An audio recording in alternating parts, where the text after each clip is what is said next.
Welcome back to History of Afghanistan. Last time, we explored why Alexander the Great invaded Afghanistan, pursuing the defeated Persian king Darius, and securing control of the eastern gateway to India. But what happened after he crossed into Afghanistan? Alexander would soon discover that conquering this land was unlike anything he had faced before.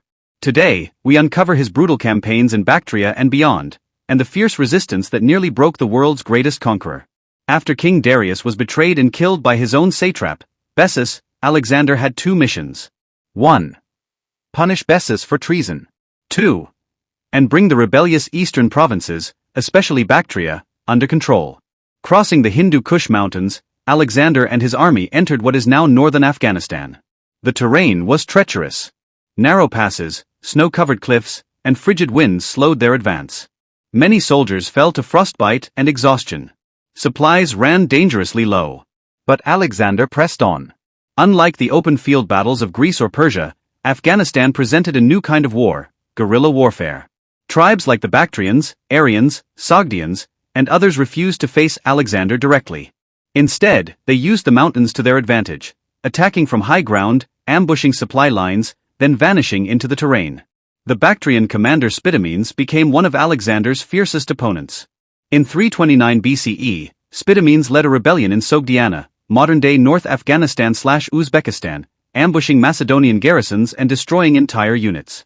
In one attack, he wiped out over 2,000 Greek troops near the Jaxartes River. Alexander had to constantly shift strategies. He split his army, built forts, and used rapid assaults, but the mountainous geography always gave the locals the upper hand. Perhaps the most dramatic episode came at the Sogdian Rock, a mountain fortress considered impossible to capture. Wen Alexander demanded surrender, the defenders laughed. They said, "You'll need men with wings to reach us." So Alexander found volunteers, 300 climbers, and ordered them to scale the cliffs at night with spikes and ropes. Dozens fell to their deaths, but by dawn, the survivors appeared above the fortress. Seeing Macedonian troops where no man was supposed to stand, the defenders surrendered without a fight. It was a victory of sheer will and audacity, but it came at a high cost. Alexander's problems weren't just external. Years of campaigning had exhausted his troops. Morale was dropping. Harsh climate, brutal resistance, and never-ending battles drained the army's strength and spirit. To ease tensions, Alexander adopted local customs. He began wearing Persian dress, encouraged mixed marriages, and even married Roxana, a Bactrian noblewoman, in a political alliance. But not everyone approved. Many Macedonian officers resented these changes, believing Alexander was going native.